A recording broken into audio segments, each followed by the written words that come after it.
Um, I want to say one thing. I'm glad that we are having that conversation because it's very well overdue. It's clearly very well overdue. Um, the idea of organizing Juneteenth is it was a call to conscience to the labor movement. The call to conscience to the labor movement to understand that labor needs to be front and center in the battle that working class people are having here in this country, because it's not only just regular people on the street that are getting killed by police violence, but also working class people. So we goes away long back. When the ILWU exercised that action on Juneteenth, it was kind of like a beacon of life to the labor movement to wake up. Wake up, it's time to do something on the struggle that happening here in America. The Emancipation Proclamation was passed a long time ago, but here today, in the 21st century, we still see Black and people of color being treated like slaves, being gunned down like they have no value in their life. I mean, it's unacceptable for us as a labor movement to sit aside and not say anything or do anything about it. And I say not say anything, but doing something about it is more important than just saying something about it. Dr. King's speech at Riverside Church back in 1967, he said, "I knew I could never raise my voice against the violence of the oppressed in the ghetto without first speaking clearly to the greatest purveyor of violence today, my own government. America was founded in violence against indigenous people, violence against Black, violence against people of color, African people.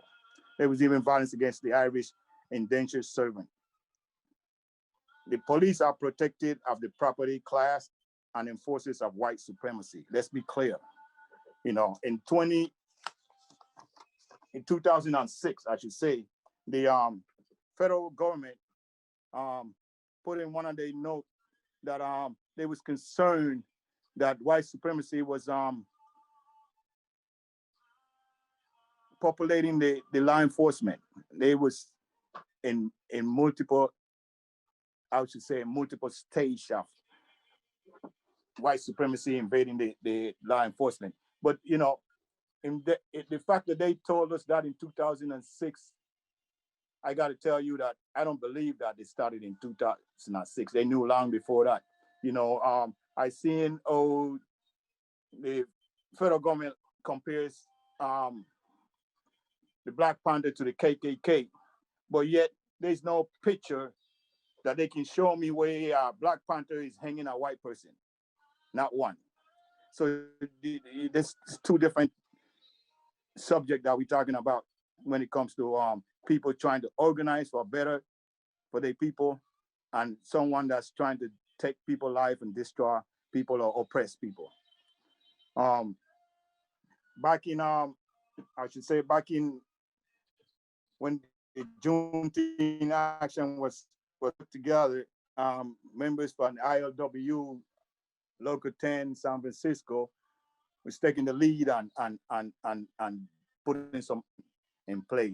But this is not just for us to do a one-day action. This is for us to create a movement that's going to focus on change and addressing the issue of police terror, police brutality, and the whole fight of racism within our ranks and in this country.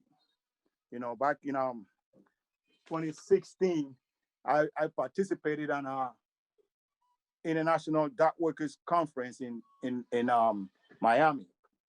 And at that time when I went to that conference, in fact, I was never supposed to be at that conference because it was a conference that our leadership, international leadership, invited all the presidents of all the locals in the ILWU. I was the vice president of my local at that time. So my president was not able to make it. So he gave me his spot. And I don't know if that's where it was supposed to be, but that's what happened. And this was a major stage of international dock workers delegation representing all around the world, including Africa, Brazil, England, France, and many Central America and many other places, 80. So this was a large stage. And the day before I left, I would say a couple of days, a Teamster brother was killed in Minneapolis. And then another one happened in LA. And I was just couldn't stand it no more. I called my union brother and a couple of brothers from the Bay Area, retired Secretary Treasurer of Local 10, Clarence Thomas, and we worked on a resolution. And the resolution was titled "Our Life Matters When Black Life Matters." And when that resolution was clearly stating that if any community leader or union member gets killed by any law enforcement, that there should be economic action. I'm still waiting. Juneteenth is the closest that we got to that so far, but it means that from the city where it happened, longshoremen in that city should be organizing to shut down the port, and then our workers, longshoremen around the world should be following that. I mean, that would have been a great start for a movement to address the issue of police violence. Brothers and sisters, let's be clear. Police only serve capital. Their whole purpose is to serve capital. You know, when workers strike, who they call? The police, to break up the strike.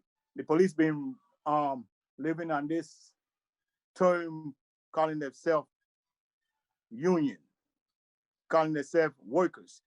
They don't fit in to that position. You cannot call yourself a worker or a union when your explicit job is to enforce, hurt, and even kill people that protesting for a right. Guys, let's look at what's going on with all the people that died after George Floyd. There's too many, and it hasn't stopped yet. It still continue to happen, and the question is, what are we going to do about it? Are we going to organize to stop this? What kind of movement that we need to and you know, I got to be clear on this, because as we here leading to an election in less than 30 days, we got a party that we cannot think that's going to solve our problem. It'll be a great mistake for us to think that once we get this new party in office that our problem is solved. No, we need to still be on the street. We still need to be pushing to make sure that the new regime that comes in gives some ear to our calling, and also force them to make difficult decisions that they've been holding back from doing for a long, long time. Because both parties are perpetrators of everything that's happening today. They are being catered to the elite. They all take donation for the elite to get where they are. But I think that as we move forward to this election, there's going to be a oppressed movement. And this oppressed movement is going to include those same law enforcement who are part of the Proud Boys or the KKK or white supremacists that's going to terrorize people out there, and include killing people to disturb the whole process of democracy in the country. So the situation is that we have to convince people that this battle is not only about the killing of Black and brown people, but it's also a battle of killing the democracy in this country and the right of people to live as a human being.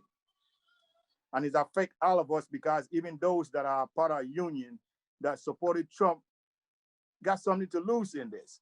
And they probably don't know it yet, but they do. They got, because once we allow the elite to take over this country, oppress all the people, kill who they want to kill, to those that are outspoken, because that's what they do to our leaders. They take us out when we are outspoken. You got to look at Dr. King, Malcolm X, and so on. We could go down the line.